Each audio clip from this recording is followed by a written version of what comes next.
Javeriana de Ciencias Exactas, Físicas y Naturales, quien conjuntamente con la Facultad de Ciencias Básicas y Biomédicas de nuestra universidad ha organizado esta importante conferencia a cargo del doctor John Mario González. El doctor John Mario González, voy a permitirme hacerle una breve reseña de su hoja de vida. Él es médico cirujano de la Universidad de Caldas. Obtuvo un doctorado en Ciencias Básicas Médicas en la Universidad del Valle y posteriormente realizó un postdoctorado en Bioquímica Parasitaria en Holanda. Se ha desempeñado como investigador en el Instituto de Bioquímica de la Universidad Lausanne, en Suiza, en el Instituto de Inmunología de la Universidad del Valle y como investigador senior en el Departamento de Neurología de la Universidad del Sur de California en Los Ángeles, Estados Unidos. Fue profesor asociado en el Departamento de Microbiología de la Escuela de Ciencias Básicas de la Pontificia Universidad Javeriana en Bogotá y de la Facultad de Medicina de la Universidad de los Andes, en la que actualmente es profesor titular. Fue elegido como miembro de la Academia Colombiana de Ciencias Exactas, Físicas y Naturales y pertenece a las siguientes asociaciones científicas: American Society for Tropical Medicine and Hygiene, American Association of Immunology, International Society of Advanced Oncology, Asociación Colombiana de Inmunología. Entre sus temas de investigación se encuentran respuesta inmune en la enfermedad de Chagas y neuroinmunología, igualmente aplicaciones de la citometría de flujo. Tengo la absoluta seguridad que con una hoja de vida tan brillante y la alta experiencia que tiene el doctor González, pues naturalmente llenará las expectativas de todos y cada uno de nosotros. Van a ver ustedes y se resaltará la importancia que tienen las ciencias básicas en las aplicaciones clínicas, de tal forma que eso es el sustento de nosotros. Si logramos formar unos estudiantes con una sólida base a nivel de las ciencias básicas, tengan ustedes la seguridad de que cuando lleguen a la clínica, pues solamente será aplicar todos estos conocimientos que ustedes tienen la posibilidad de adquirir durante estos 2 primeros años de estudio. Entonces los dejo con ustedes con el doctor González. Hola, muchas gracias. Estoy totalmente de acuerdo. Y un ejemplo de lo que estaba hablando ahora, yo soy médico y hago parte de la Academia Colombiana de Ciencias Naturales. La medicina es una ciencia muy accesible por eso, el ejercicio de todas las áreas de la ciencia es una ciencia. Y la razón por que estoy aquí, yo tengo una relación muy crónica con Carlos Corredor, no sé si algunos los conocen, él es el vicerrector decano de la Facultad de Ciencias Biológicas de la Universidad Simón Bolívar, pero él lo conocí en la Universidad del Valle hace muchos años, luego cuando trabajé en la Javeriana fue mi jefe como decano, y luego pues hemos tenido una relación de colegaje y me invitó a estar aquí en Barranquilla, lo cual me siento muy agradecido. Vamos a votar, dejen esa vaina de milenial. ¿Cuántos de ustedes habían oído hablar de la enfermedad de Chagas antes de ver a esta charla? Un número interesante, 40%, lo cuento muy rápido. En realidad, Carlos Corredor es el culpable de que yo esté trabajando en enfermedad de Chagas. Cuando llegué a trabajar a la universidad, a la Pontificia Universidad Javeriana, yo venía, como todos los médicos que trabajamos en Colombia en una época, la inmunología estaba pegada a un microorganismo. Malaria fue una diáspora de mucha gente. Y yo llegué a la Javeriana y me dije, no necesitamos a otro médico trabajando en respuesta inmune a malaria. Y me encontré con 2 personajes muy interesantes en la Universidad Javeriana, al final, una parasitóloga molecular y una microbióloga de inmunología, y me empezaron a contar el cuento de Chagas. Yo me gradué en medicina, llevaba un ejercicio profesional, y me pareció un fenómeno muy interesante. Voy a resumir en esta conferencia más o menos 8 años de trabajo realizado por la Junta. Muchas gracias. Jefferson me va a ayudar, muchas gracias. Entonces, la verdad es esta. Vamos a hablar un poquito de generalidades de la enfermedad de Chagas. Para que vean lo complejo que es una enfermedad. En el país siempre descartamos las cosas porque ya las sabemos, las conocemos, se van a dar cuenta de la complejidad. Vamos a hablar de la respuesta inmune, que es mi interés como inmunólogo, y vamos a hablar de estudios in vitro como modelo. Vamos a ver patogénesis en motilidad, algo que es muy interesante. Y al final, es nuestro fuerte, es la respuesta inmune en la fase crónica de la enfermedad de Chagas. Mire, Chagas es muy complejo, ¿cierto? Entonces, Chagas es una enfermedad que nunca se va a erradicar del planeta. La razón por la cual nunca se va a erradicar es que hay 125 especies de mamíferos que portan el parásito. Pero usted tiene que acabar con el planeta, tiene que haber un meteorito que acabe con la biodiversidad. Y tenemos un sistema, una ecología fantástica para eso. Entonces, el vector, que son los tratominios, pica, como lo conocen, pica, el humano está infectado, el animal adquiere los epimastigotes, los tricomastigotes se convierten en epimastigotes y se convierten en tricomastigotes metacíclicos, que es la forma infectiva, y se transmite porque el parásito defeca. Al comer, su sangre feca y en las heces está el parásito. Entonces uno se rasca, se lo lleva a la conjuntiva o se lo lleva a la boca y se infecta. Y en el humano vamos a tener los omastigotes, vamos a formar los omastigotes en los tejidos, que infortunadamente la mayoría son complicaciones graves, cosas que no sabe la gente, se muere en Chagas agudo, y 15-20% de cardiopatía o encefalopatía, la gente no sabe eso. Y después va a haber una enfermedad crónica de un alto porcentaje, va a llegar con enfermedad cardíaca, que es lo que vemos que es la punta del iceberg. Y se completa el ciclo de transmisión. Y hace muchos años se sabe que Chagas se transmite oral. ¿Cuántos sabían que Chagas se transmite de forma oral? Oral. Usted se come el parásito y se infecta. Y hay brotes epidémicos. Y el Chagas oral es más grave, mayor mortalidad y da brotes epidémicos. Y probablemente vamos a demostrar que la mayoría de los brotes de Chagas, hace poquito no, ha habido en Santa Marta, en Lebrija, en Bucaramanga, en Caracas. ¿Por qué? ¿Qué sucede? Los triatominios están en todas partes, en árboles. Esa historia empezó con un fruto de la palma en Brasil, el azaí, el rojo, que ahorita nos tomamos que porque tiene mucho y no sé qué. Entonces, cuando caen las heces o el parásito al jugo, se incuba. Y al otro día, 110 personas en Caracas tomaron jugo de guayaba y hubo 110 casos de Chagas oral con una mortalidad del 20%.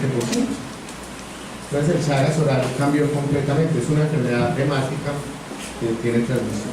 Entonces, ¿cuál es el problema? La mayoría de los casos de Chagas agudo se ven en áreas endémicas. Hasta 1800, aunque ya se ha escrito vectores triatominios hasta 2100 metros. O sea, ya han ganado 300 metros. La gente le da el cuadro típico, entonces la fiebre dura 8 semanas, fiebre, malestar, los signos clásicos que van a escuchar, que es el chagoma, que es el sitio de picadura, que es el nódulo de picadura del triatominio. Y por donde entra, en los ojos, cuando uno se rasca, entra el parásito, se forma el signo de Romaño, que es edema palpebral unilateral. Entonces es muy raro, la gente tiene fiebre, malestar general, usted sabe que todo este país es dengue y todo se le hace también en pene, entonces también pasa con el dengue, hace también en pene, dura 8 semanas. El parásito sube, se encuentra en sangre periférica, eso le podemos diagnosticar por gota gruesa o estudio de sangre periférica y cae. Pero no se elimina, permanece constante, bajito, bajito.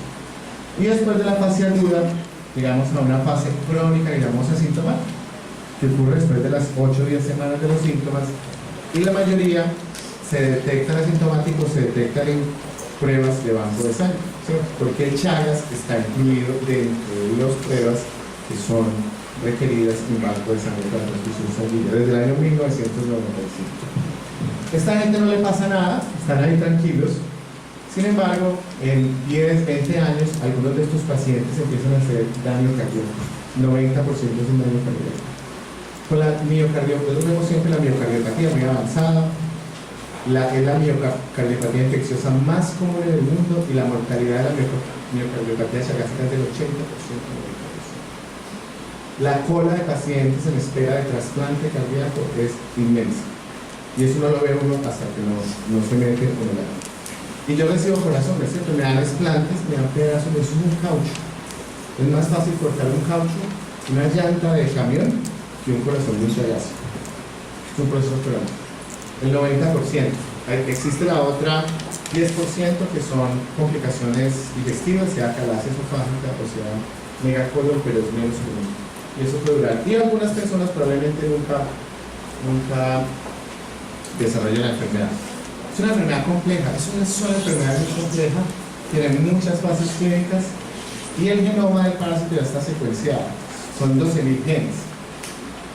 Y es muy difícil hacer. ¿Cuál problema llegó en Chagas? Yo me puedo morir y no he seguido un paciente toda la vida, desde que nació hasta que murió. O sea, no podemos seguir un paciente para ver la evolución. Entonces, lo que hacemos es estudios de cortes de agudos, cortes de infectados, cortes de infectados crónicamente, sin enfermedad y con enfermedad. Y lo grave que tenemos hasta ahora es que no hay marcadores, no podemos predecir quién o no va a desarrollar la enfermedad. Si yo los sangro a ustedes y algunos van a tener anticuerpos antichagásicos, yo no le tengo marcadores para decirles si usted en 20 o 30 años va a ser la cardiopatia. Simplemente toca hacer un seguimiento.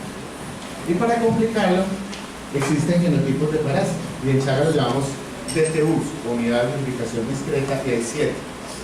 De TC1, TC2, TC3, 4, 5 y 6, y uno que es muy importante, cada vez cobra más importancia la transmisión, que es de los murciélagos, que es TC-BAT, porque es muy importante la transmisión y hay muchos animales incorporados. En Colombia la mayoría de la infección, 80% son por TC1, pero vamos a ver que a medida que bajamos, ahí está la distribución, TC1, TC2, como si fuera el degradero, bajamos TC1 en el norte, México tiene TC1, el Centroamérica TC2, está en Bolivia, en la región TC3, y a medida que bajamos TC4, TC5 y TC6 en Argentina, y está asociado con la cardiopatia.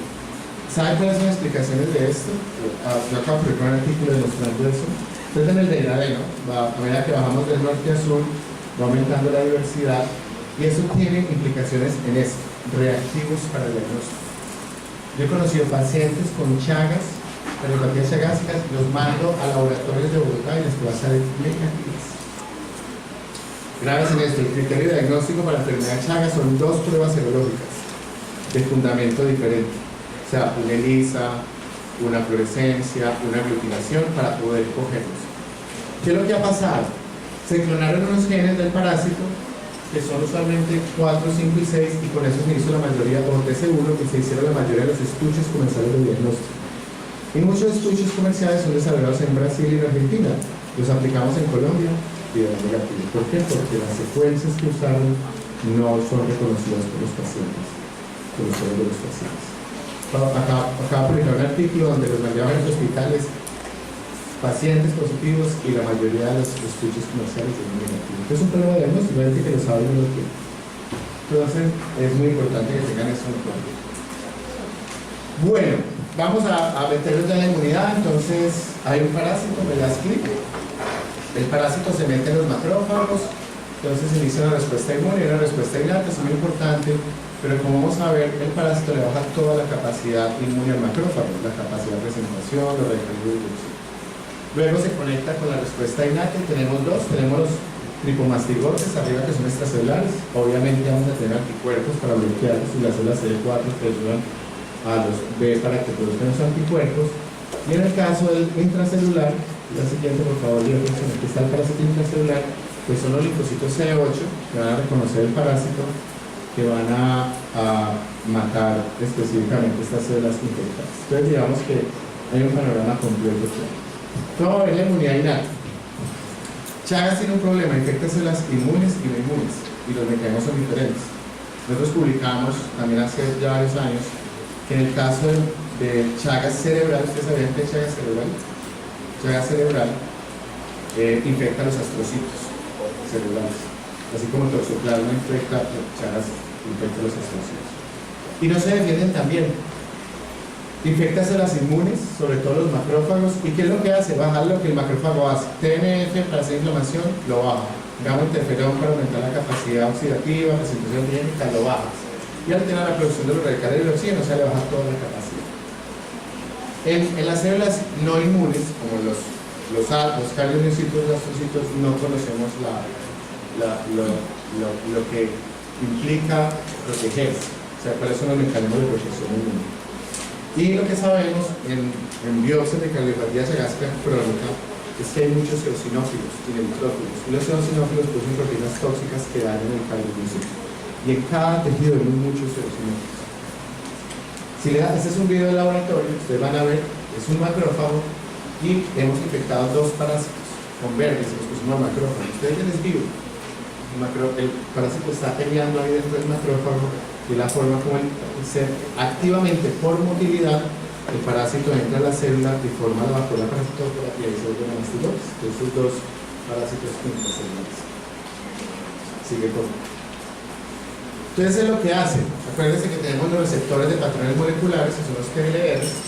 Hay muchas glucoproteínas más que van ahí, que van a ser reconocidas, o PLRs intracelulares como 9 o 7, que van a reconocer proteínas del parásito que van a hacer todo eso que les mencioné, bajar la actividad TH1, disminuir la producción de interferón. Entonces, el parásito activa diferentes receptores de reconocimiento de patrones y inhibe la actividad. Entonces, el macrófago se vuelve indefenso para el parásito. ¿Eso cómo se demostró? Son estudios antiguos que infectan. Hay muchos modelos de Chagas en ratones. Simplemente lo que ven acá es que al ratón los infectan y el ratón rápidamente sucumbe a la parasitemia el día 20, pero si le ponen gamma interferón antes o después de la infección, el parásito desaparece. O sea, gamma interferón es importante para controlar el parásito. ¿Qué sabemos de la inmunidad específica? Estos son estudios muy antiguos, pues más o menos, pero muy importantes. El parásito dentro de los 12.000 genes tiene 300 proteínas que se llaman transialidases. Resulta que el parásito utiliza el ácido ciálico para entrar a la célula, pero no lo produce. Entonces la transialidase se lo quita a la célula, se lo pone al parásito y se entra a la célula. Hay muchos parásitos que le ponen los receptores a las células. Entonces es un anticuerpo monoclonal que bloquea la transialidase. Si fuera el anticuerpo monoclonal versus el control, la parasitemia disminuye y los ratones sobreviven. O sea que los anticuerpos pueden proteger. El problema es contra qué, por eso no tenemos vacuna. Pero esto es un ejemplo de la sobrevida. Los ratones no mueren, en presencia del anticuerpo hay una sobrevida. Pero esto es muy importante, esto es infección aguda. Una cosa es la infección aguda y otra cosa es la infección crónica. Porque en la infección crónica la respuesta inmune participa en patogénesis, hace inmunopatogénesis, muy diferente. Y este es un estudio también de alguien que trabaja mucho, se llama Ricky Carleton en Georgia, donde pone un anticuerpo anti-CD8, o sea, quita los citotóxicos. Y cuando él pone los anticuerpos anti-CD8, la parasitemia se dispara y los ratones mueren rápidamente. Y los que no son tratados con el anticuerpo, la parasitemia es bajita y los ratones sobreviven. Quiere decir que los CD8 son importantes para la eliminación del parásito en la infección aguda. Se volcaba interferón, algunos anticuerpos contra algunas moléculas y los linfocitos CD8. Y aquí ya venimos con la parte crónica. Si tenemos ratones que son no infectados, crónicos y curados, hay una célula CD8 y le sacamos la célula CD8 y se las ponemos a ratones recientemente infectados, vemos que hay una respuesta diferente. Los ratones curados eliminan el parásito y no hacen nichos cardíacos, y los ratones crónicos no eliminan el parásito. Vemos que los ratones no infectados y se hacen nichos de amastigotes en el corazón. Eso es una cosa que sabemos de muchas infecciones crónicas, tumores sólidos, infecciones crónicas. Los linfocitos TC8 se cansan de ver el antígeno. ¿Sí? ¿Saben cómo llaman ese fenómeno? Cansancio, fatiga de los linfocitos. Están ahí y no funcionan. Un ejemplo muy bonito de la terapia para que entiendan cómo funciona esto es: nosotros estamos 60-70% probablemente infectados con citomegalovirus, y en los pacientes trasplantados de riñón, en la inmunosupresión se activa el citomegalovirus. Van a ver que los pacientes están llenos de linfocitos CD8 específicos del citomegalovirus, pero no matan el virus. Sacan las células, las activan in vitro y se las devuelven al paciente y matan el virus. Es la forma de tratamiento que hay en muchos países. Transferencia masiva de células. ¿Por qué? Es el ambiente malsano de la persistencia del virus que hace que las células se vuelvan, ¿cierto? Se fatigan. Yo digo que eso es lo mismo que en la casa. Si la mamá le lava la ropa, le recoge la mugre, le recoge los cuadernos, usted no vuelve a hacer nada, ¿cierto?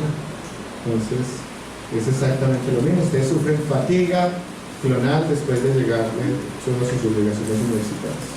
Entonces hay que dejar de hacer cositas para que no se les olvide eso. En los humanos tenemos una clave muy interesante. Trypanosoma cruzi se reactiva en pacientes con SIDA. Se reactiva, y lamentablemente cuando se reactiva se va derecho al cerebro, y la mortalidad es del 90% porque no sabemos y no lo diagnosticamos, ¿cierto? ¿Quién va a pensar en eso como creo? Entonces, esto es una asociación donde a medida que aumenta la carga, la parasitaria, hay activación de cruce, a medida que bajan los CD4, aumenta esas flechitas, son la asociación entre los dos. Pero el VIH se reactiva. Cuando hablamos de Chagas agudo, hablamos de 5 distintas cosas. 1, niños en áreas endémicas. Niños en áreas endémicas. 2, Chagas congénitas. 3, reactivación, sea por inmunosupresión, el trasplante o VIH. Accidente de laboratorio, la Chagas agudas. Ahí están los 5 por las inmunosupresiones y reactivación en VIH. Entonces, y para eso hay tratamiento. Nosotros tratamos Chagas agudas, no Chagas crónicas. Para eso están los dos medicamentos, desniazol y nifurtimox, para tratar Chagas.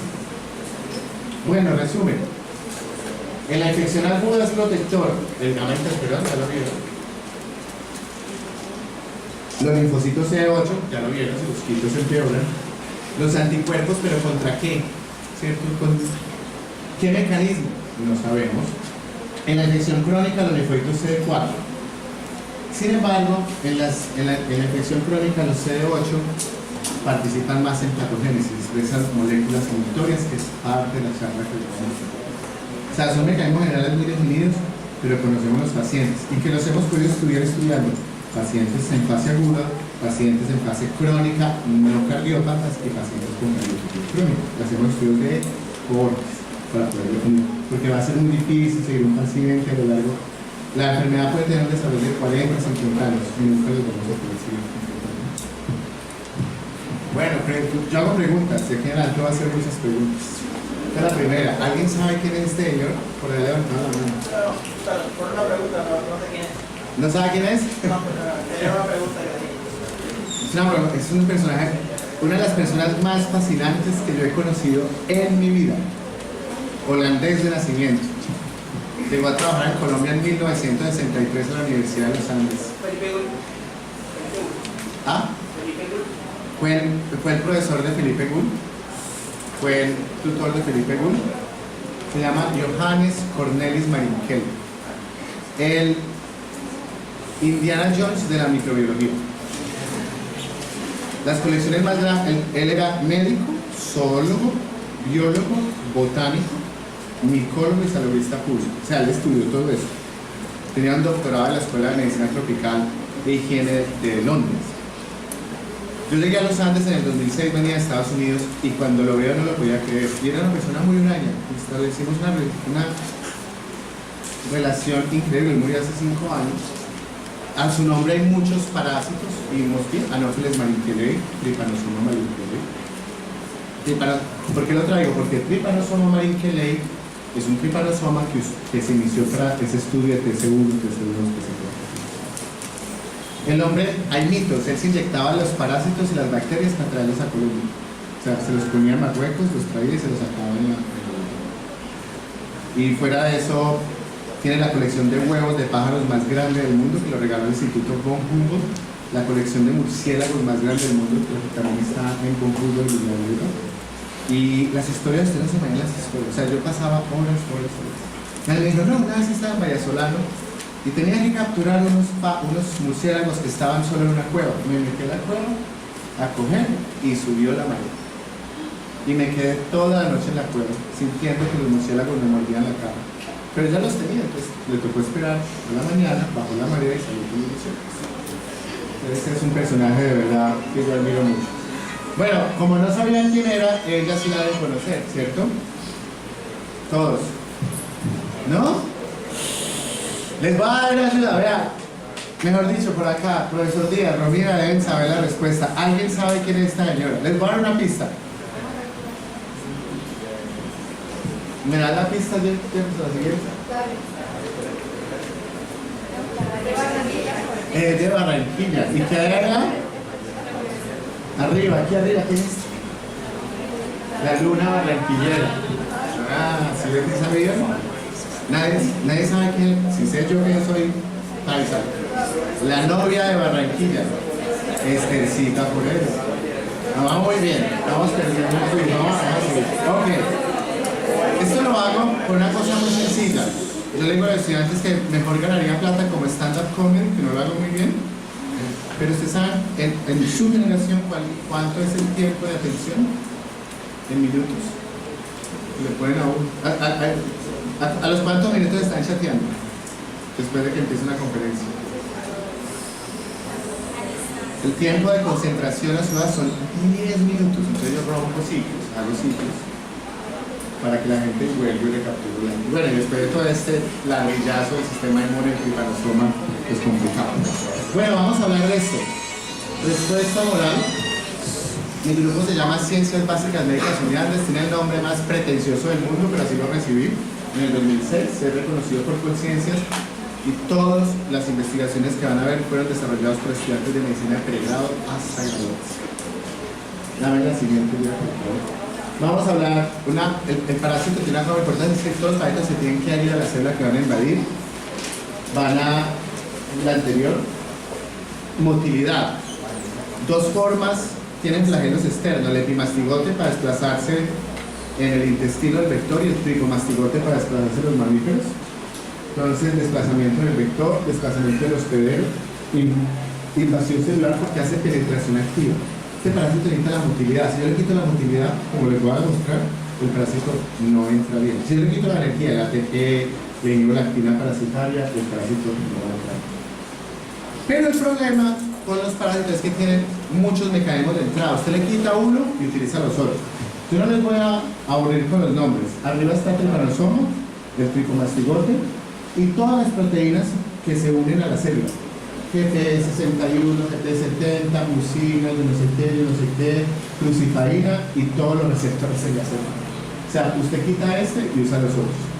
TLR2, TLR4, ácido ciálico, proteínas del sistema nervioso, la leptina, TRK, que es un receptor. Entonces es muy difícil. Yo voy a decir algo que eso es una sacrílego en mi campo, pero yo no creo que en la historia vayamos a conocer una vacuna contra un parásito. Porque los parásitos tienen muchos mecanismos de entrada, tú le quitas uno y usa 20. Malaria tiene 100 y pico de proteínas de superficie en el monozoído. Lo hace muy difícil. ¿Por qué? Porque hacen eso.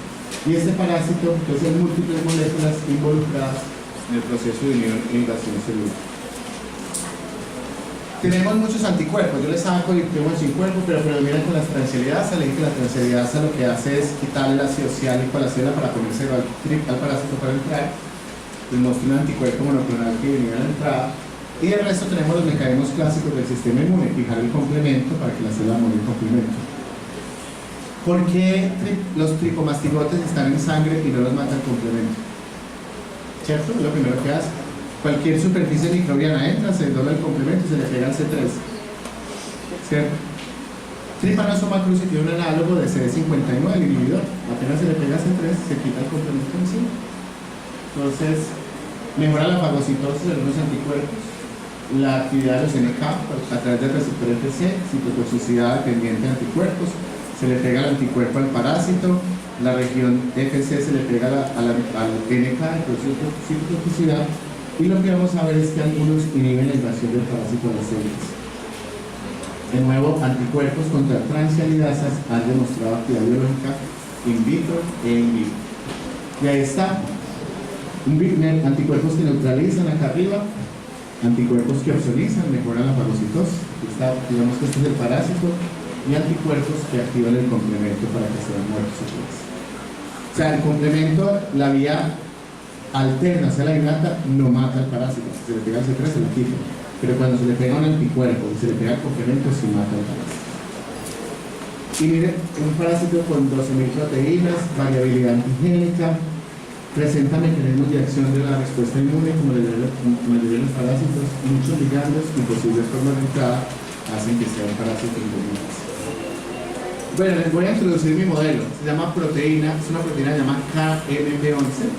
Quiere decir proteína membrana del cinetoplastia. Los trypanosomas son cinetoplástidos, tienen una ADN extracelular pequeño que se llama cinetoplastia. Y tenemos dos grupos de parásitos muy importantes, leishmanias y trypanosomas. Y esa proteína que está expresada está expresada en todas formas de parásito, comparte secuencias con otros citoplastia, o sea, Trypanosoma cruzi tiene una KMP11 muy parecida a Leishmania, Viania cualquiera, brasiliensis, panamensis, etcétera, etcétera. Y acuérdense que hay otro tripanosoma que co-circula en Colombia con Trypanosoma cruzi, se llama Trypanosoma rangeli, que es 70% similar y no produce enfermedad. Y no sabemos nada de eso, ni por qué existe, ni por qué co-circula, ni por qué.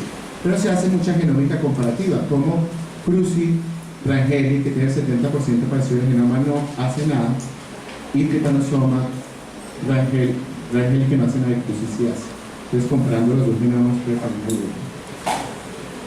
Comparte secuencia y se sabe que participa en división celular y algo de motilidad. Y esa proteína se usa mucho para estudiar, se tiene recombinante. Produce la cadena que no se recombinante, son 110 aminoácidos.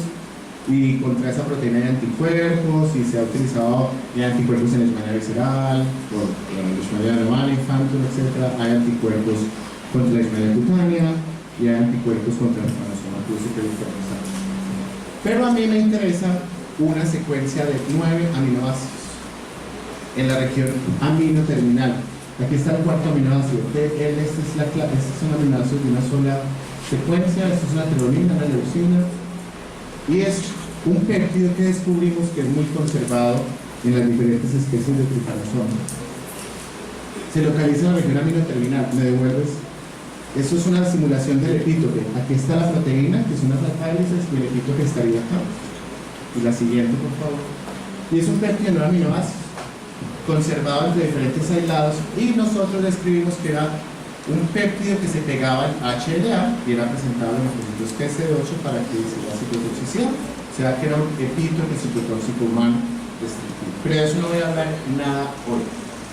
Sino que descubrimos, cuando uno hace un péptido sintético, hacer un péptido sintético es como ir al mercado, ¿cierto? Usted compra los 20 aminoácidos esenciales, se lo mete en un aparato y por el otro lado sale el péptido. Así es, vale $1 si lo van a mandar a hacer en Corea, vale $1 hoy en día, por residuo de aminoácidos. Los péptidos pequeños en las estructuras, cuando se hace la estructura y se echan en solución, no tienen estructura, son al azar, ¿cierto? No tienen estructura, no hay aminoácidos, no.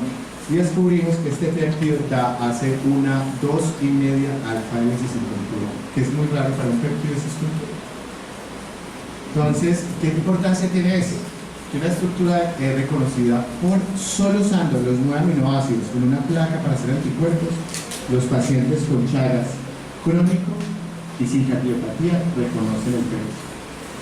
Los pacientes con leishmaniasis visceral no lo reconocen, los pacientes con leishmaniasis cutánea no lo reconocen y los pacientes con tuberculosis no lo reconocen. O sea que estoy diciendo que esa secuencia de 9 aminoácidos conservada que pertenece a una proteína Trypanosoma cruzi sirve para detectar a los pacientes. Solo esas 3 vuelticas que vieron, entonces el péptido reconocido.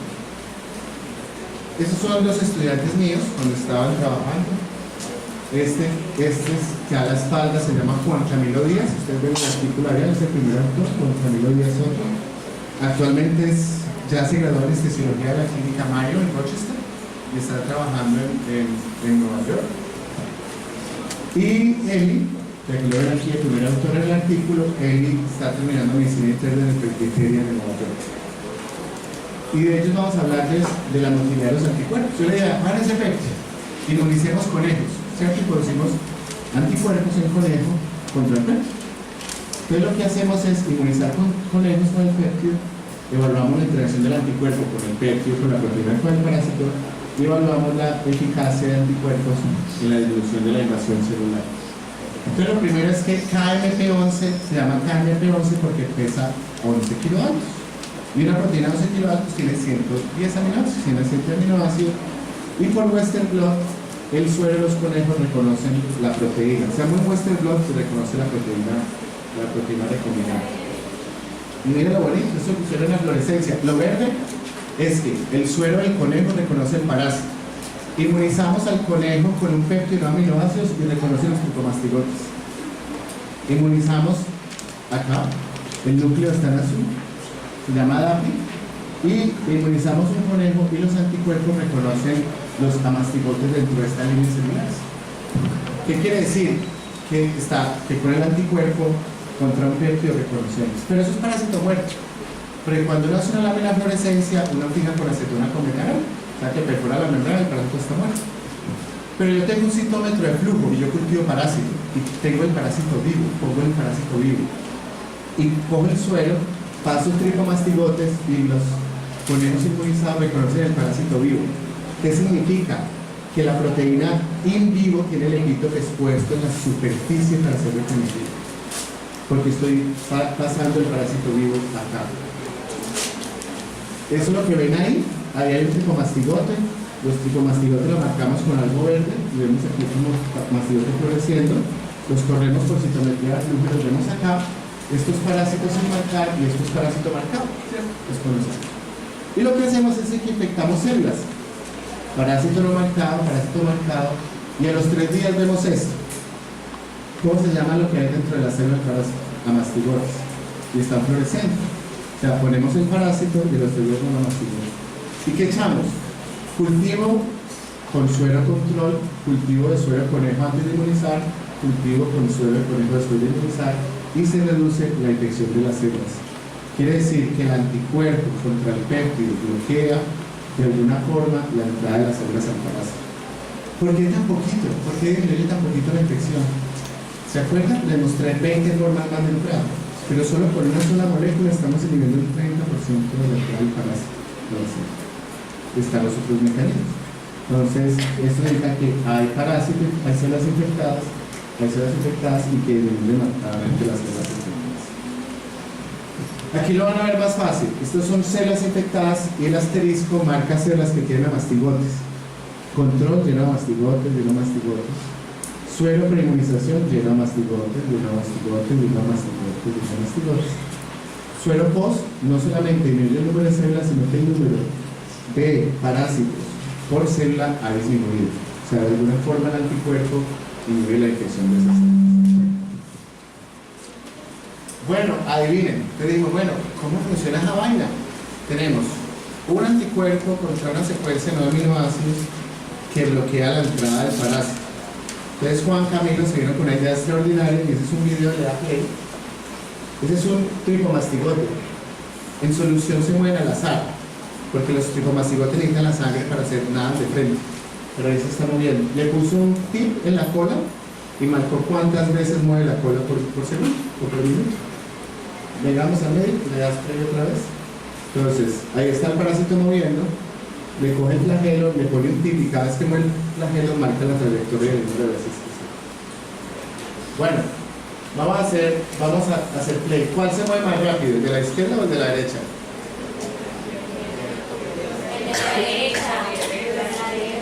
¿Cuál se mueve más rápido? ¿Cuál es la derecha para ustedes? ¿Se mueve más rápido este o este? Arriba está la velocidad. Ya está. ¿Cuál se mueve más rápido? Ponlo otra vez. Mira, ese está como loco. Vuelta canela, clavado libre, y mira, este no se mueve. Adivinen cuál tiene los anticuerpos. El de la derecha. Esto es sin anticuerpos y esto es con anticuerpos. Y para mostrárselo, le voy a mostrar la foto en seguimiento. El de arriba es sin anticuerpos y mira el de abajo. Este ya ha rotado y este no ha rotado nada. La motilidad de los trypanosomas se ve afectada por la unión de los anticuerpos, los enlentece. Y la motilidad es muy importante para que vean las células. Entonces, la motilidad es fundamental para entrar a las células. Y cada MP12 por anticuerpos baja la motilidad de infección. El porcentaje de inhibición es significativo, aunque hay muchas interacciones parásito-célula. Pero es la primera demostración de un efecto en anticuerpo contra un efecto específico en chats. Es un holoquito, lo bailaba un holoquito, eso lo demostramos. Y después nos enloquecimos. Y dice, vamos a hacer esta vaina en vivo. ¿Y en dónde lo va a hacer uno en vivo? Y me encontré un día con 2 loquitos como yo, una loquita que es neurocientífica y un loquito que es biofísico que hace microscopios de alta definición. O sea, cuando ellos hablan yo no entiendo y cuando yo hablo ellos no me entienden, pero ahí nos entendemos de la misma forma. Verónica maneja el laboratorio de neurociencia y ritmos cardíacos de la Facultad de Medicina de Andes y trabaja con un modelo muy útil en medicina que se llama el P0. Y Manu hace microscopios de alta definición. Entonces, publicamos un artículo que cambia completamente el concepto. No es un artículo, es un video. Esta es una revista de videos. Se llama la revista Journal of Visualized Experiments. O sea, todo es en vivo. Uno tiene que salir, hablar, contar qué se hace, muestra la pipeta, hace todo. Usted, no hay truco debajo de la mano, porque todo está en el video. Es una revista fantástica, o como se llama, una revista de videos. Entonces uno entra y lo que no ve es un video de la gente contando. Entonces publicamos eso de un modelo. Ese es el P0. Es transparente. Y ahí se está desarrollando el embrión a las 24 horas. ¿Ven el huevo? Entonces, la hembra pone el huevito, el macho tira el esperma, lo fecunda, se sacan los huevitos, ¿sí lo ven? Yo no sé nada de la rotocorda, esa vaina está ahí. Si ven la columna y el ojo sale por ahí, no sé eso. Pero ese es el desarrollo en 24 horas. O sea, en 24 horas tenemos larguitas de pez transparentes. Miden 1 milímetro. 1 milímetro. Produce cientos de huevos en la noche. Eso hay que ponerles musiquita, agüita fresca, separarlos con una cosa para que no se miren. Les ponen unas cosas para que maticas para que se rasquen la barriga y sean felices. Se desarrolla rápido, lo evaluamos en el microscopio y el genoma es conocido. Y un genoma, las proteínas, las enzimas son igualitas al humano, solo que es útil. Y miren, lo inyectamos. Entonces se coge el pez cebra, dale play, lo ponen anestesiado en un agar. Y ahí le va la puñalada. Mira, y le ponemos los parásitos brillantes. Entonces los vemos en la circulación. Y venga, hagamos la vaina a ver. Eso mandamos el proyecto, nos dieron palo, que cómo éramos de bruto, que íbamos a infectar un pez, que el pez estaba a 32 grados, que no había pez infectados con corazón. No es un modelo, o sea, no sabemos escribir o no nos entendíamos.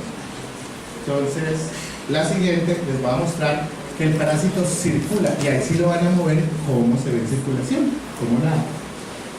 Este es otro video.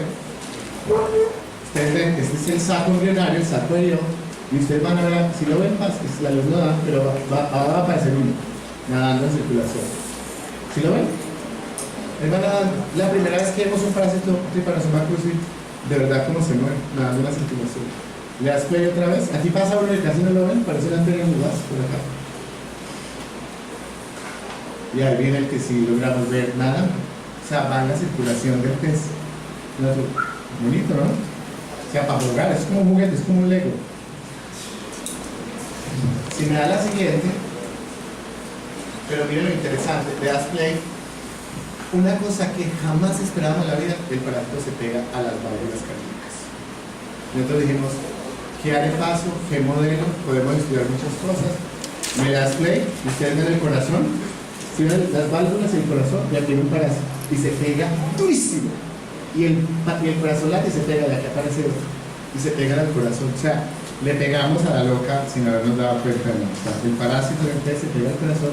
Entonces estamos explotando ese modelo que tenemos que un parásito, que lo podemos ver en vivo en el pez cebra y está circulando. ¿Listo? Entonces es un modelo bastante interesante. Bueno, ¿cómo vamos de tiempo? ¿Mal? ¿Cuánto llevo, profesor Díaz? ¿Cuánto llevo? Como 40. Y para todo lo que falta de este calor está haciendo. Bueno, sigue la respuesta inmune celular en Chagas.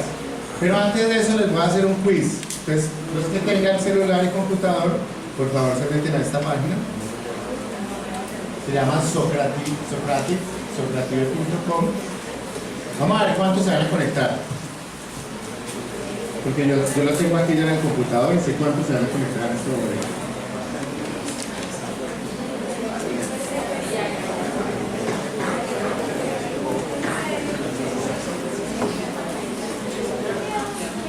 ¿Listo? Se meten como estudiante, pueden poner su nombre o su alter ego. El mío es Jon Snow, no sé por qué, me parezco mucho, me lo doy ahí. Entran, escriben este código, González 3148, y van a responder la pregunta. ¿Vamos? Yo le digo, en este momento hay conectados, ninguno.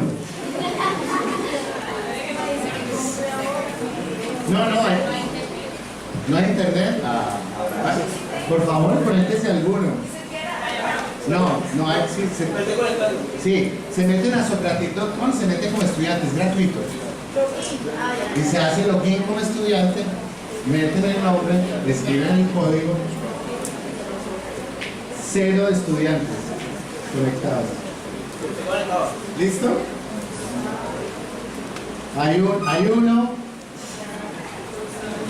¿Listo? Les voy a mandar el quiz. Vamos mal en cultura general barranquillera.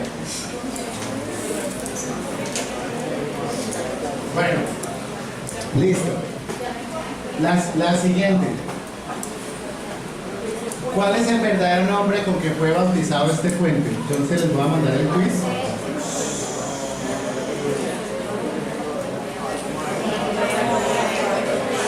Por favor, los que están conectados pueden contestar. Ya va. Es que como estoy conectado al celular, se demora.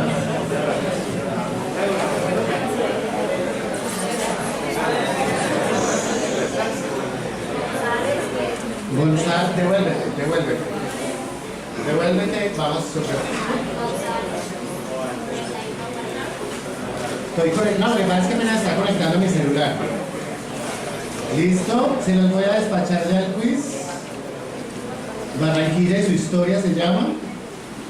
Feature Face y se fue. ¿Listo? Contestar. Alguno debe haber salido, ¿sí o no? Listo.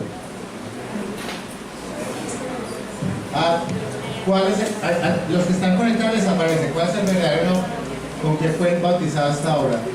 Eduardo Santos, Alberto Pumarejo, Alfonso López Pumarejo, Laureano Gómez y Alberto Lleras Camargo. ¿Sí les apareció? ¿Ya contestaron? Ahorita vamos a ver quién respondió bien. ¿Se sabe la respuesta? ¿No? ¿Sigue? En su famoso puente Pumarejo se llama el puente Laureano Gómez. Y por eso está en azulito. Fue inaugurado por Misael Pastrana Borrero en homenaje a Laureano Gómez. Los barranquilleros, que no es liberales, quisieron homenajear a un político que era Alberto Pumarejo y lo llamaron Pumarejo. Pero no es el verdadero. Si ustedes se bajan del carro y miran la plaquita que hay en la entrada, dice Puente Laureano Gómez. No, muy mal. Ahorita les digo cuánto respondieron.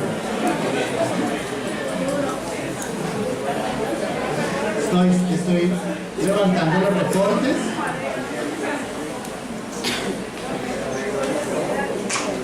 Bueno, muchachos, ahorita les hago el de inmunología porque el de cultura barranquillera ya estamos mal. El puente se llama Laureano Gómez. Bueno, llegamos a los linfocitos, ¿cierto?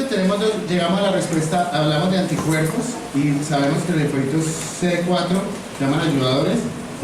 Cuando encuentran el antígeno presentado proliferan y hacen todas esas poblaciones productoras de citoquinas, TH1, TH2, TH9, TH folliculares, TH reguladoras, ayudan a los linfocitos B a producir anticuerpos, ayudan a los C8 linfocíticos, al macrófago para que se...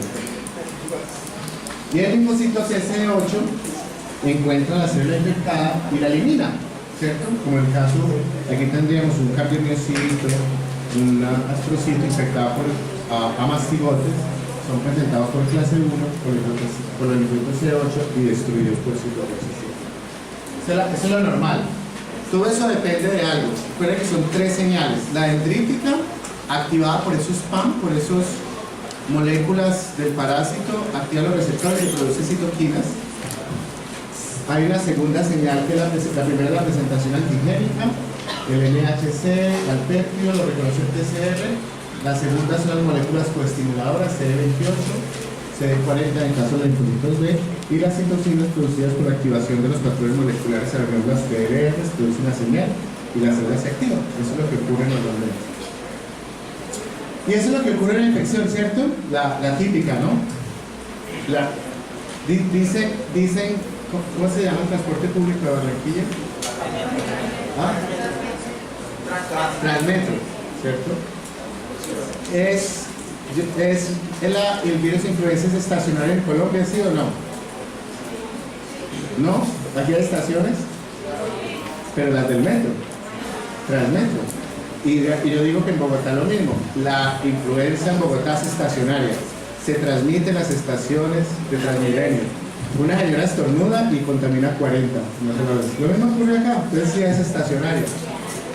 ¿Cierto? Usted se va para la casa, se monta en el metro, la señora estornudó en el Transmetro, la señora estornudó, a usted le llegaron las goticas, usted los 3 días se siente maluco, la fiebre, el virus está replicándose, tiene de mala, uy, no puedo ir a estudiar, estoy maluco, o mandan la excusa, no puedo ir al examen de otros días porque tengo virosis. Que le llega la excusa validada, ¿cierto? Pues, sube el virus, pero al mismo tiempo empiezan a difundir los C8 a expandirse, se expanden los C8, produce interleuquina 2, gamma interferona, proteína CNF, las C8 hacen un pico, desaparece el virus y se queda en memoria, ¿no? Hacen memoria. Las células efectoras mueren por apoptosis 90% y guardando memoria. Para la próxima vez que cojamos la misma ruta y alguien nos vuelva a estornudar, entonces tenemos memoria contra el Y es una cosa que yo digo a los estudiantes, en la respuesta inmune necesitamos 2 cosas, número y fenotipo en el tiempo. Aquí están las células de memoria, se expanden. Si yo los hablo a todos ustedes, voy a hacer un estudio pagado por la Universidad Simón Bolívar, prevalen, va a ser frecuencia de células antígeno específicas para el virus de ébola en estudiantes de ciencias de la salud, enfermería y medicina, Universidad Simón Bolívar. ¿Cuántos de ustedes tienen células precursoras para el virus de ébola? ¿Y de dónde van a sacarlas del virus cuando les dé? Tenemos una interacción mecánica. Yo las saco, pero son naif, vírgenes y la frecuencia es 1 en 1.000.000. Lo mismo, si no se han infectado por el virus, voy a tener 1.000.000. ¿Qué pasa? Esas células se seleccionan, se expanden tonalmente y en el pico del virus de la influenza, 1 de cada 10 células C8 son específicas del virus y tienen fenotipo efector. Yo puedo medir el fenotipo y la cantidad y luego medir de memoria. Entonces puedo medir la cantidad, aquí uno es 1.000.000, aquí es uno en 10, aquí es uno en 200 probablemente. Puedo medir el fenotipo de la célula, naif, efectora de memoria y la cantidad de células. Y eso lo hacemos en todos los modelos, esos son los que nos pasamos estudiando. Simplemente para resumir esto es muy complicado, esto es una pareja que trabaja en Suiza, Antonio Lanzabeque, Federica Salusto, con 2 anticuerpos, CCR7 y CD62, vinieron las células en naif, memoria y efectora. Con 2 anticuerpos por citometría junta.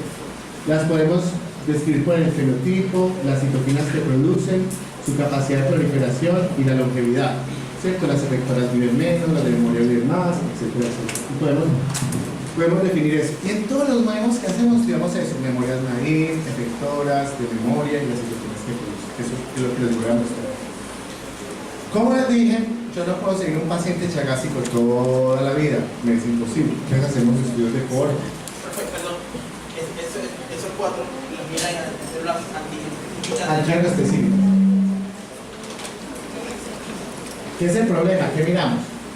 Entonces cogemos controles sanos, gente que no ha sido una chagásica, que no tiene anticuerpos en sangre, pacientes con cardiopatía no chagásica. ¿Por qué?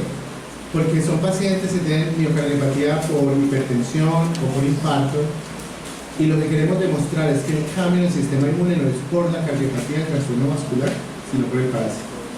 Entonces metemos este grupo para quitar el sucio, ruido de fondo del grupo. Y cogemos pacientes chagásicos crónicos. Son pacientes que tienen anticuerpos, electrocardiograma normal, pueden tener uno ya compromiso cardíaco y fracción de eyección ventricular del ventrículo izquierdo normal. Entonces clasificamos en 2, los que ya tienen síntomas, disnea, cansancio, y los que no tienen síntomas.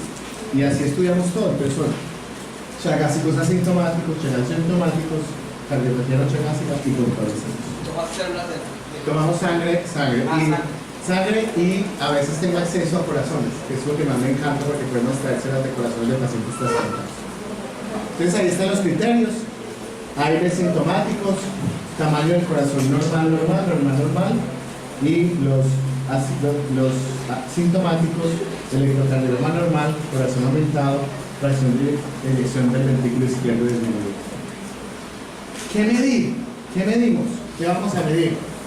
Vamos a medir la respuesta T específica, la fracción de linfocitos que reconocen un antígeno específico y la fracción que reconocen varios antígenos. ¿Qué significa? Podemos poner la proteína o podemos poner sopa de parásito. ¿Cierto? Cuando ponemos sopa de parásito, vamos a reconocer varios antígenos. Y ese es Juan Guillermo. Juan Guillermo en este momento está en su segundo año de anestesia en la Clínica Mayo. Yo me voy a someter a un estudio psiquiátrico. Todos mis estudiantes tenían anestesiología. O sea, ¿cómo los aburro? Que yo no. Yo voy a entrar en alguien que no entre en contacto con nada, que el paciente no me hable. Juan Guillermo está presentando sus pósteres, es el artículo de Juan Guillermo, donde estudiamos la respuesta inmune detectada por un marcador. No tenemos marcadores. La mayoría de las enfermedades no sabemos qué medir y no tenemos marcadores. ¿Usted sabe cuántos marcadores de protección tenemos en vacuna? O sea, ninguno, uno, de hepatitis B. 10 unidades por unidad central de anticuerpos, pero no sabemos cómo funciona, no tenemos marcadores. ¿Ustedes no sabían eso? O sea, vacuna es, pongo vacuna, veo el efecto, pero ¿quién produce la protección? No tenemos marcadores. Lo mismo pasa en muchas enfermedades, no tenemos marcadores. Entonces, con Juan Guillermo estudiamos dos moléculas que es TNF. TNF es una molécula muy interesante que se pega a la membrana. Hay TNF soluble y TNF pegado a la membrana y tienen funciones muy diferentes. Factor de defensa humoral y una molécula de activación de linfocitos que se llama CD154. Y eso es citometría de flujo. Aquí miramos la expresión de TNF estimuladas por un superantígeno, o sea que estimula las células T. El medio solo no produce TNF. Y encontramos algo muy interesante. Cuando medimos CD154, la molécula de activación, y TNF de membrana, encontramos una correlación entre las dos moléculas. O sea, medir las dos cosas nos puede dar la información, tanto en CD4 como en linfocitos TC8. ¿Qué encontramos? Cosas muy interesantes. Acuérdense los grupos. Asintomáticos, sintomáticos, controles sanos, cardiopatía no chagásica. Los pacientes chagásicos tienen más TNF y TNF ha sido asociado con daño cardíaco. En los CD4, pero lo más bonito de todo, los pacientes sintomáticos, las células C8 acá producen más TNF comparado que los asintomáticos. O sea, medir TNF en los linfocitos TC8 en la membrana no es un indicador de daño cardíaco. ¿Se acuerdan de la historia que yo le eché del cansancio, fenotipo, cansancio, fatiga? Cuando se fatigan las células ya no producen citoquinas, y ahora estoy mamado, ya no produzco más. Pero en el caso de Chagas conservan el TNF, o sea que tenemos un marcador para decir el TNF membrana nos puede indicar que los pacientes están en esa fase. Cuando estos C8, tienen toda la anterior C4, C8, dice el C8, los sintomáticos tienen más que los pacientes Chagas comparados con los otros. Y lo más interesante de todo es esto. Nosotros podemos hacer citotoxicidad por esa prueba de citometría flujo. Estas son las horas del paciente y medimos una molécula que se llama CD107, que es la vesícula que se vierte en la membrana y la podemos detectar con anticuerpos. Y encontramos que las células que son TNF positivas en este eje también son citotóxicas. Y ese artículo, cuando lo mandé, me dieron un palo, los evaluadores, me dieron un palo. No queda triste y lo publicamos. Y un día me encontré con una investigadora brasilera que tiene el modelo más bonito del mundo. Usa anti-TNF para tratar cardiopatía chagásica en ratones. Y los ratones mejoran. Y la razón por la cual los ratones mejoran es que cuando aplica el TNF, a los ratones les quita exactamente las mismas células que nosotros detectamos en los humanos. Acuérdense, artritis reumatoidea, TNF, porque yo pienso que el final de la cardiopatía chagásica no es el parásito, es inmune. Ese anticuerpo anti-TNF y quita estas células que evitan el daño cardíaco. Entonces uno tiene que ser muy consistente. Se pueden medir las reacciones de proyectos TC4-C8 posibles de trypanosoma cruzi, tiene posibles aplicaciones en inmunoterapia y en ensayo de vacunación humanos. No había marcadores, tenemos un marcador. Bueno, vamos a terminar con este. Este es Nico. Nico es un doctorado en París. Ahí están los dos artículos que publicó conmigo. Ahora está en patología en Johns Hopkins, es el único que se dedicó a algo similar. Aunque trabaja en tumor, ha sido muy exitoso trabajando en terapia, él hace terapia, inmunoterapia en tumores. Yo le dije, haga eso, no sé qué, como nosotros hemos dicho, vaya a hacer algo que A la gente sí le gusta que se aplicar anticuerpos en tumores.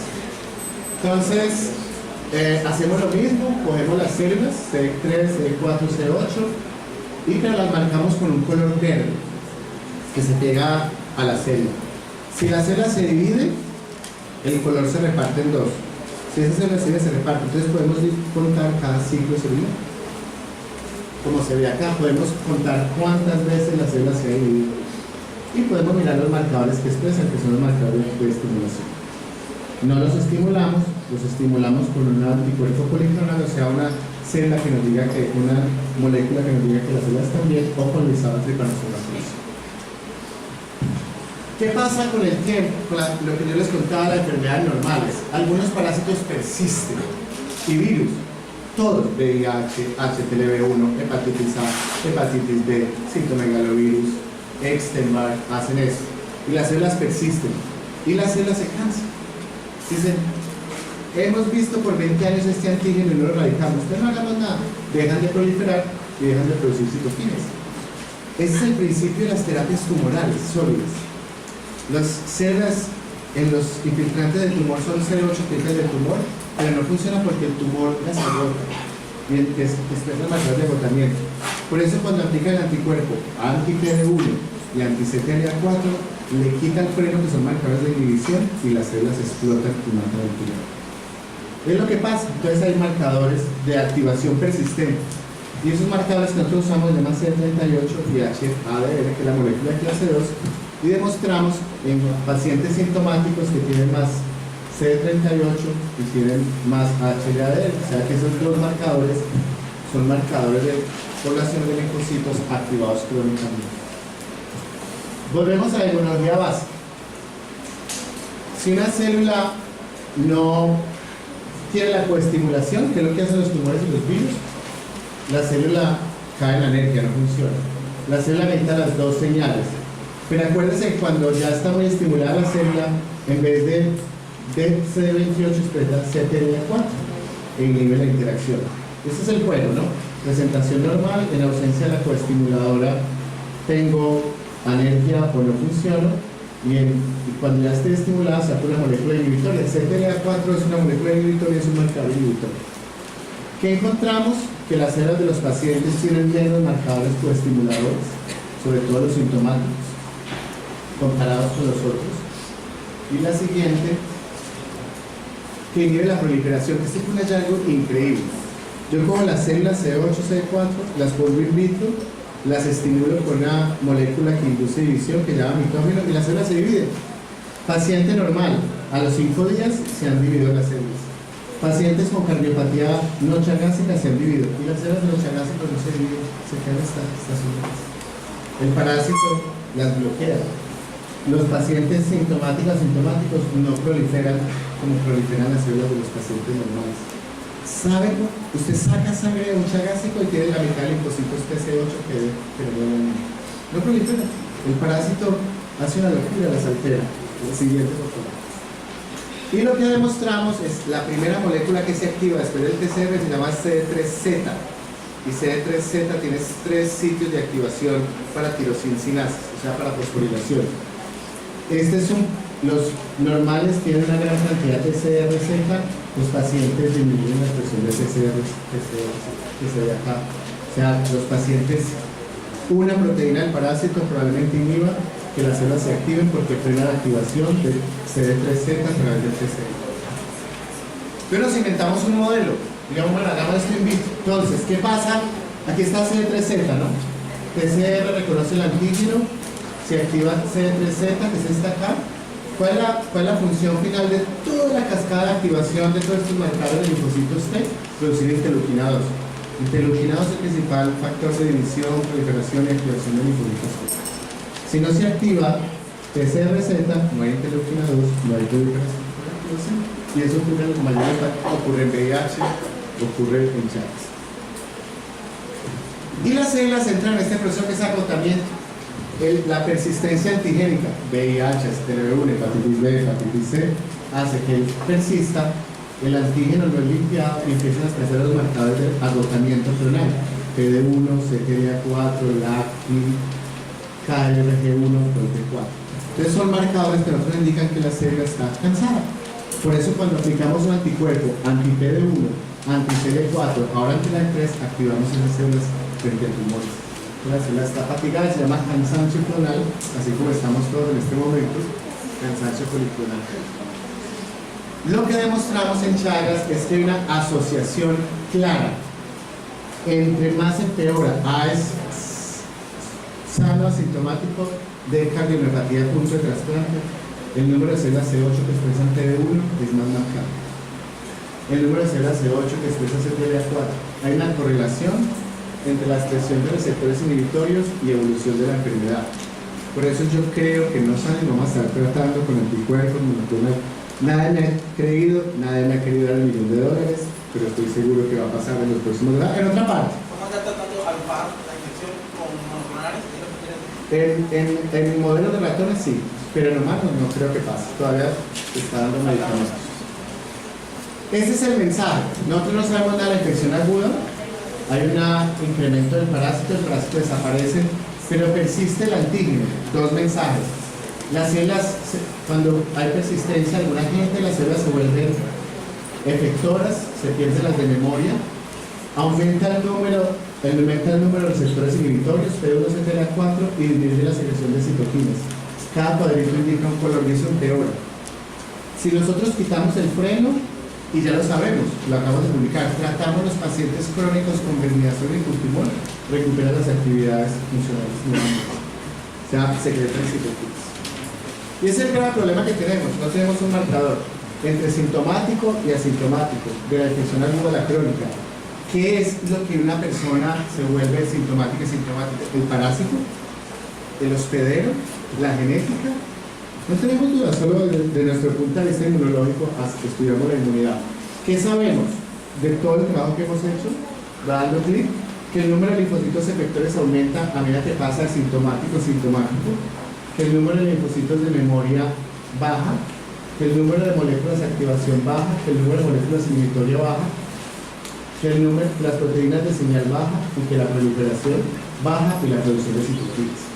Y si yo trato a estos pacientes, todo esto se recupera. Se hace el parásito que mete el freno a toda esa circulación. Sin embargo, un estudio muy famoso, un estudio de más de 2.500 pacientes donde tratan pacientes con cardiopatía, o sea, con daño cardíaco establecido, y les dieron esmidazol, o sea, la droga para tratar el parásito. El parásito desapareció y la enfermedad no. ¿Por qué? Porque ya estaba el corazón afectado, lleno de linfocitos. Ya no era el parásito el que controlaba la enfermedad. Y eso es lo que estamos trabajando, el efecto inmune de las células en el corazón. Sin embargo, hay estudios, erradicar el parásito mejora parámetros inmunes y cardíacos en sintomáticos. La respuesta es que sí, ya se están cogiendo pacientes ya tempranamente, positivos por anticuerpos, los están tratando, los evalúan 10, 20 años más tarde, no han cambiado el electrocardiograma y están más estables. O sea, el mensaje es, probablemente lo que está muy interesado es que al final, en la cardiopatía chagásica crónica, usted trata el parásito y no pasa nada, es que ya hay un trastorno inmune. Piensen en enfermedades autoinmunes, artritis reumatoidea. Si usted coge el capítulo de medicina interna que se van a leer, dice se han asociado riquezas, virus y no sé qué. Los parásitos y los virus inician esa vaina y luego desaparecen. Y eso se vuelve tejido inmune autónomo, produciendo el daño. Por eso se aplica anti-TNF en esas enfermedades. El futuro, nuevos mecanismos. Evaluar la capacidad. Entonces ahora aquí estamos haciendo en el pez. Mirando sus anticuerpos que vimos in vitro, los ponemos al pez para ver si mide la adhesión del parásito al corazón. Entonces, evaluar la capacidad de anticuerpos antipéptido en inhibir la adhesión in vivo al pez. Y en la respuesta celular, que este es mi trabajo de sueño, lo que quiero terminar es demostrar la presencia del tejido linfoide ectópico en el corazón de pacientes con cardiopatía chagásica crónica, que sabemos que hay pacientes que tienen verdaderos nódulos linfáticos en el corazón. Pero desarrollados como consecuencia de la infección, exactamente.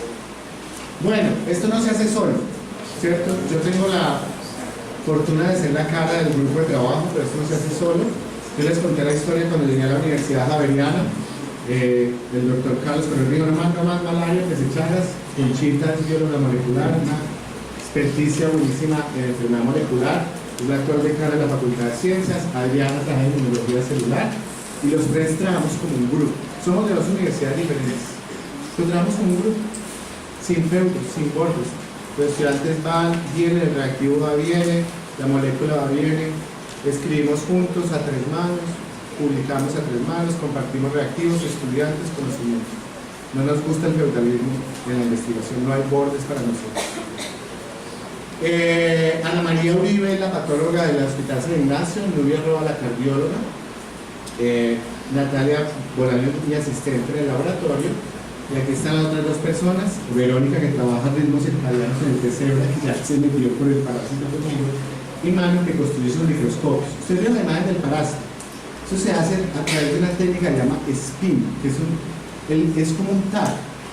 Metemos la larva viva y le hacemos cortes a diferentes tiempos. Por eso podemos hacer eso. Y sacamos la larva viva. Es como si lo esté montando, y es un equipo desarrollado por Manu hecho en casa. Este es el primer grupo de trabajo.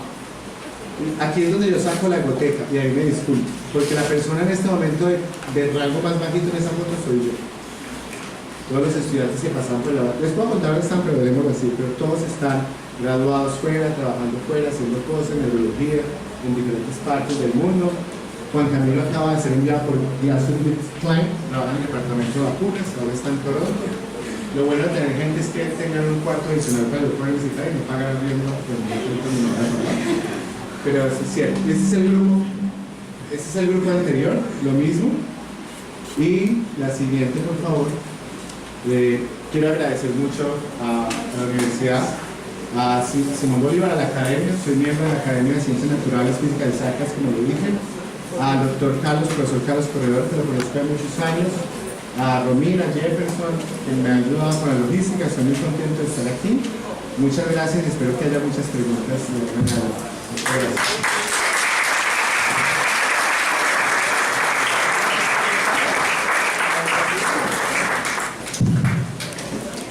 Bueno, interesante la conferencia que nos ha dado el doctor John Mario González. Esperamos ahora la participación tanto de los profesores como de los estudiantes acerca de los diferentes tópicos que se han tratado en la mañana de hoy. El doctor Elkin. Profe, muchas gracias. En verdad siento que he aprendido durante su presentación y quisiera preguntarle un par de cositas. Para la búsqueda de marcadores de infección, entonces usted sugiere, además de KM11, ¿qué otro tipo de moléculas de parásito? Para la búsqueda de la manifestación cardíaca de la infección, entonces sugeriría el TNF como este biomarcador. Y tercero, usted, ¿qué estrategia o qué consejo nos daría para las personas que estudiamos el sistema inmunológico en pacientes con enfermedades autoinmunes? ¿Qué estrategias del parásito nos aconsejaría mirar para tratar de desarrollar una terapia inmunoreguladora? Sí, hay varias preguntas, voy a explicar el seminario del computador. Hay preguntas muy interesantes. De nuevo le había dicho que no tengo marcador. Lamentablemente, yo me acuerdo cuando tuvimos la molécula, mi jefe en Estados Unidos, patenten esa vaina. Ustedes tienen un marcador de diferenciación. Patenten ese péptido, se pudo haber patentado. Porque podríamos diferenciar fase crónica de fase aguda, pero lamentablemente lo hicimos, ya está publicado, entonces es algo de público conocimiento. ¿Cuál es el problema? El problema es que en el área tropical tenemos muchos parásitos que comparten moléculas similares. Entonces, Leishmania, es común, entonces no lo usamos verdaderamente como marcador.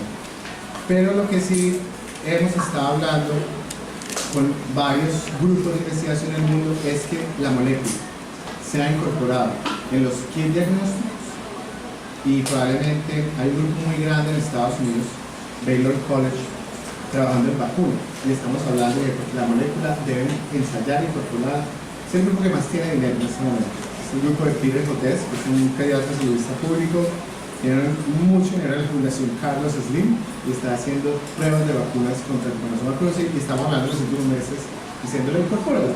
Ustedes tienen plata, estúdiela, hagan los modelos, nosotros no la tenemos, hagan los modelos para ver si eso puede funcionar como terapia número uno. Número dos, lo que yo les he contado no es algo nuevo. Todos estos nosotros son copias. Los modelos que nosotros usamos copia de infecciones virales crónicas y tumores. Eso es lo que ven en el tumor. O sea, lo que les estoy contando es lo que está pasando. Un tumor agota crónicamente el linfocitos T, le ponen anticuerpo anti-PD1 y algunos se curan, otros no. En el virus pasa lo mismo, el virus agota las células, las sacan, las activan in vitro, las interleuquinas las devuelven al paciente y matan. Pero nosotros estamos usando marcadores comunes en muchas enfermedades y el modelo es extrapolado a virus. Todo eso lo que nosotros hacemos es virus. Cuando se ha mirado, el único marcador que ha dado pronóstico en los pacientes ha sido TNF asociado con daño cardíaco. Pero TNF se produce por muchas otras cosas. O sea, esos son estudios muy puros, entonces no podemos decir, miran TNF. El problema de las mediciones que hacemos es que para decirle, usted tiene que hacer TNF de membrana en lipocitos TC8 antígenos específicos. Eso no lo hace ningún laboratorio clínico del mundo. Porque esa es la... Creo que está sonando en YouTube acá en el celular. Entonces no se puede hacer. Nosotros simplemente estamos demostrando que puede haber un marcador que es ese. Pero es muy difícil porque estamos diciendo midan las células antígenas específicas productoras de CD8 de membrana. Porque además nos toca poner un reactivo para atajar el TNF en la membrana, que es el inhibidor de la enzima convertidora de TNF. Entonces es muy complejo, simplemente es eso. La respuesta es seguimos sin marcadores. Pero sí lo que podemos ver es que en estas enfermedades podemos usar esos marcadores de agotamiento clonal como marcadores de cronicidad de enfermedades. Por eso es la razón que en algún momento, cuando yo me encontré con esa investigadora brasileña y usa anti-TNF, me fascinó el modelo porque era lo que nosotros habíamos hallado en humanos y que nos habían dado palo por mucho tiempo en la publicación. En enfermedades antiinmunes, todo el modelo se está yendo hacia eso, ¿no? Todas las enfermedades. Yo soy una de las personas que cree que la mayoría de enfermedades autoinmunes, como todas las enfermedades tienen los componentes. El genético la voy a hacer si tengo el background genético. Dos, hay un agente infeccioso detrás. Y lo vamos a descubrir dentro de 20 años. Todas van a tener algo disparado. Yo creo que esa enfermedad se origina por desórdenes inmunes, se forma tejido inmune ectópico y las moléculas responsables de formar tejido inmune ectópico, anticuerpos para romper eso. Se habla de anti-TNF, anti-linfotoxina beta, anti-CCL21, CCL18 y todas las cosas que forman. Es un concepto muy bonito que es tejido del proyecto y eso es lo que estoy viendo en pacientes con cardiopatías torácicas. Un montón de linfocitos activados haciendo terribles cosas del corazón. Entonces yo creo que la terapia en enfermedades inmunes se va a orientar a tejido linfoide ectópico y cómo destruye la arquitectura y las citocinas de soporte para desarrollar el tejido linfoide ectópico, que está ahí por la mayoría de las necesidades. Chicos, preguntan lo que quieran. Respondo de todo. Quédese de acá. Acaba de evaluar el quiz. Fatal. Acaba de mirar la lista de respuestas y fue esta fatal. A mejorar el conocimiento de la historia de Barranquilla. Tengo tres preguntas. Una relacionada con la patogenia, otra relacionada con el método diagnóstico y otra relacionada con el tratamiento. ¿Podemos hacer una por una para poder Sí, relacionada con la patogenia es que, por ejemplo, en el libro de enfermedades infecciosas, página 1969, párrafo 4, hablan de que el trypanosoma cruzi. ¿Cuál libro? Enfermedades infecciosas, quinta ¿Martel? edición. No, quinta edición de enfermedades infecciosas, no sabría si es. ¿El de la CIEP, el de Medellín? Sí, imagínate. Entonces habla sobre que esta enfermedad produce dos efectos en el sistema digestivo, que es megacolon y megaesófago. ¿Cómo lo produce? Esa es la primera. Nosotros acabamos de publicar una calasia esofágica, uno de los primeros estudios de calasia esofágica en Colombia. Va a empezar al revés. Se le atribuye mucho más daño al trypanosoma, pero solo se ha demostrado que el 10% de los crónicos hace compromiso digestivo. O sea, acá más como un megacolon y luego calasia esofágica. ¿Se acuerdan que yo al principio les había dado, nosotros demostramos, está publicado que en el cerebro parásito infecta los astrocitos.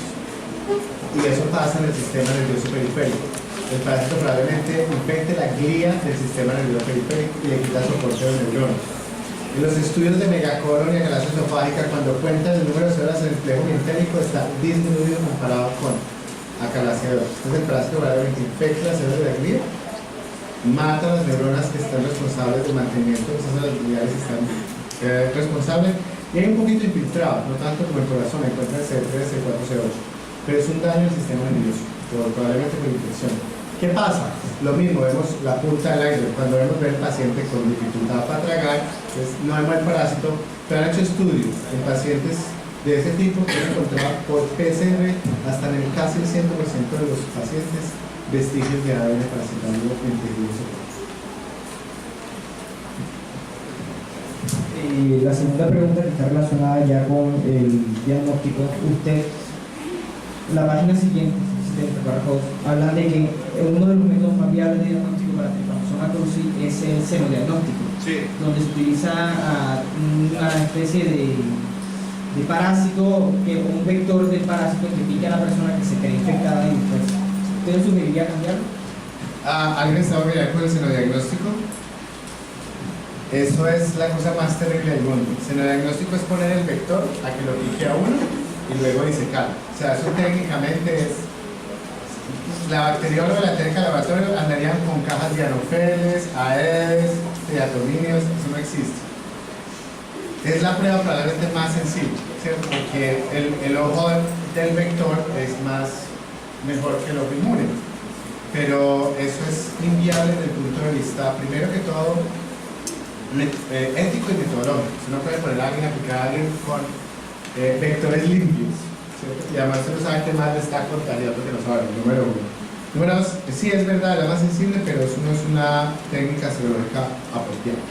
Mi recomendación para las técnicas serológicas es mínimo hacer 2 técnicas. Para mí el problema con el ELISA es que usan genes recombinantes. Por eso me gusta inmunofluorescencia con parásito completo, porque ahí va a estar todo. Entonces es una técnica muy sensible. Entonces es tratar de mezclar 2 técnicas de diagnóstico: anticuerpos por ELISA, anticuerpos por fluorescencia, anticuerpos por fluorescencia, anticuerpos por aglutinación. Si usted está seguro que el paciente lo tiene, pues cambie el laboratorio. Que es más fácil, que a mí no me gustan los médicos, no miran de a dónde, qué kit, de a dónde viene y qué es. Para todas las enfermedades. No está hablando de Chagas, para todo. Entonces uno debe seguir el paciente si está seguro que lo tiene, lo cambia a su laboratorio con una prueba diferente hasta que lo encuentre. Pero yo creo que mínimo 2 pruebas. Pero ese diagnóstico no es una prueba útil en el laboratorio. Y la última, que hacía con referencia al tratamiento, dicen que hay 2 medicamentos que se utilizan, que es el Infurtimod y el metronidazol, y que a medida que las personas a medida que la etapa de las personas va en aumento, o sea, en los niños las dosis de Infurtimod se utilizan Más altas. más altas, de 10 a 20, y en niños de 12 en adolescentes de 12 a 8 y en adultos 5 murieron. Entonces, mi pregunta es, estos medicamentos han demostrado, y eso incluso lo menciona el libro, que son muy tóxicos. Tienen altos efectos laterales, Sí, hematológicos, hepáticos. ¿Qué terapias o qué cosas recomendaría por decirlo así, de manera muy concisa para poder sacar este tipo de medicamentos y relacionarlos con algo que cause menos efecto? Pues no hay. Mire, por eso las enfermedades tropicales se llaman enfermedades olvidadas. No ha habido ningún medicamento nuevo para una enfermedad parasitaria en los últimos 50 años.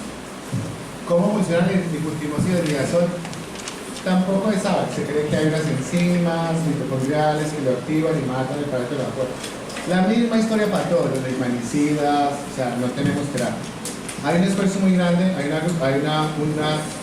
ONG que se llama TNDI, donde hay nuevas formas, se están estudiando, tratando de impulsar. Estos son medicamentos históricos de Nidazol y Infurtimod, han existido históricamente, tienen alta toxicidad. Le vas a echar en cuenta, en un estudio de la clínica Shayo, que era doble ciego controlado, le decía al cardiólogo: yo sé quién está en droga, porque todos llegaban con reacciones adversas. O sea, yo sé quién estaba sesgado porque sabía quién llegaba. Entonces, reacciones cutáneas, reacciones hematológicas, no son tan altas, ¿cierto? Algunas llegan al 15, 20%. Es un tratamiento largo, con una tasa de herencia bastante complicada porque son 60 días para el tratamiento. Pero son el único medicamento disponible. Los estudios demuestran que efectivamente, tratando con alto los niños adultos desaparecen con la fase aguda. Y hay pasemos a lo que les comenté, niños en área endémica, tras reactivación, congénita, accidentes de laboratorio, eso no es la única droga que hay. La pregunta es, yo me lo tomo, no está aprobado en fase crónica.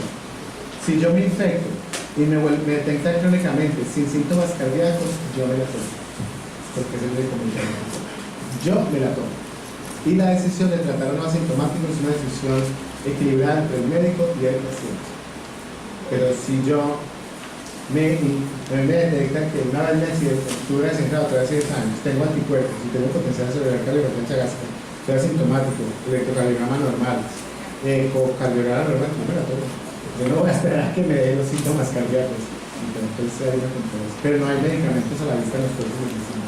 Pero hay muchos estudios, entre ellos hay azoles, familiares de los antimicóticos. O sea, están usando algunos azoles en el tratamiento para Chagas. No, todavía no se sabe, pero eso sería para tratar enfermedad crónica, cardiopatía. ¿Usted cree que inhibir a las enzimas que transfieren el ácido ciálico al parásito podría ser un buen blanco? Ese es uno de los potenciales blancos que ya salieron con la genómica, inhibir las tracialidases, porque se ha demostrado que es lo que más utiliza el parásito para infectar las células humanas, los mamíferos, eucariotas, o sea, quitar el ácido ciálico para ponerse. Ese es uno de los blancos terapéuticos que está disponible. O sea, ahora la terapia por la genómica está viendo más dirigida, ¿no? Ya no miremos a ver si da, pero eso es uno de los blancos. Dale. Bueno, mi nombre es Cindy Díaz. Usted habló de la vía de transmisión. Sí. Dijo que la vía de transmisión era oral. Ahora, si yo tengo contacto con la sangre de una persona que padece del Chagas o la enfermedad, ¿voy a contraerla? La transmisión principalmente es vectorial, el vector. Y las brotes epidémicos son transmisión oral, que está claramente demostrado. La única forma que uno se la inocule, contacto directo no. No es ustedes están familiares, hay una clasificación con patógenos de acuerdo al nivel de. No es uno de los. No es. Si yo toque sangre, no. A no ser. Les voy a decir, a no ser que uno se la tome. Hay un festival que es el Festival del Armadillo en Casanare, que cogen armadillos, los matan y se chupan la sangre. Y por eso que hay muchos que agarran por eso. Pero el contacto directo no. Los accesos de laboratorios que uno se lo inocula a través de una jeringa. Pero no ocurre contacto directo. Pero aquí se lo va a hacer. Exactamente, que te pulles con una jeringa o un objeto cortante, pero no por contacto directo. Pero tomada probablemente por eso. ¿Cuáles son los métodos de prevención? Eso es una historia de 2 horas. Hay gente experta del tema porque la mayoría de los métodos de prevención tienen que ver con construcción y vivienda. El nicho más grande para el ciclo selvático y predomiciliario de Chagas son las palmeras. La palma, la Thalea butirácea, que es la palma. Y Colombia ahora tenemos un gran problema porque ya se ha demostrado que una que no era originaria, que es la palma africana, está completamente infestada de petroglifos y de mamíferos. Ustedes vean las fotos, o sea, una palma de esas bonitas, bajan chuchas, zarigüeyas, titos, aves, murciélagos, eso es un nicho y eso es lo que pasa. Entonces tiene que ver mucho con vivienda y los triatominios, la casa típica, la casa de paja, pared de barro, vienen las grietas, vienen los techos de paja, entonces tiene que ver mucho con transmisión, entonces un poquitito fuera de mi campo, pero es eso. No hay otra forma que es evitar el contagio a través de los triatominios. ¿Cuál es la prevalencia ahora mismo de Chagas en Colombia? Bueno, esa es una buena pregunta. Ustedes ven las cifras que nosotros no es calculado. Eso es puro matemático. No hay valores reales. ¿Ustedes saben que si vigila? Si vigila No, es el sistema de vigilancia del país. Es el reporte, lo que ustedes van a reportar, muchachos.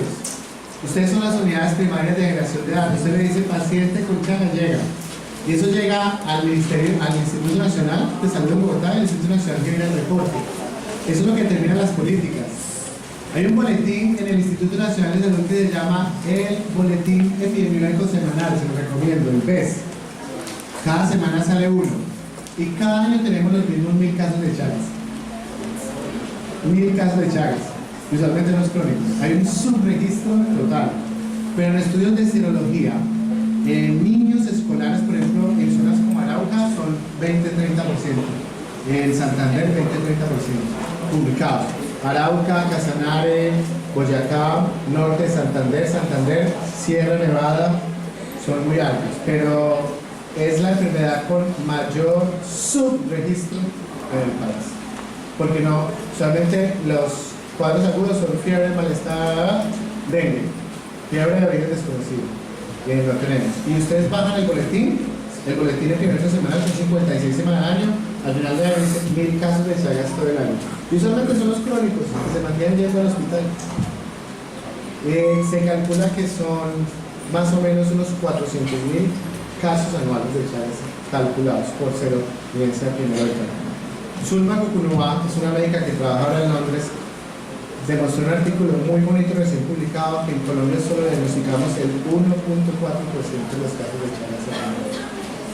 O sea que el 98% de los casos pasan desapercibidos. Es un grave problema.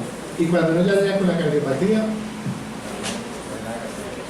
muy difícil. Es un subregistro. Educación, la gente desconoce la enfermedad, desconoce el diagnóstico, desconoce que existe. Es muy difícil. ¿Otra inquietud? Bueno, doctor González, muchísimas gracias por su participación.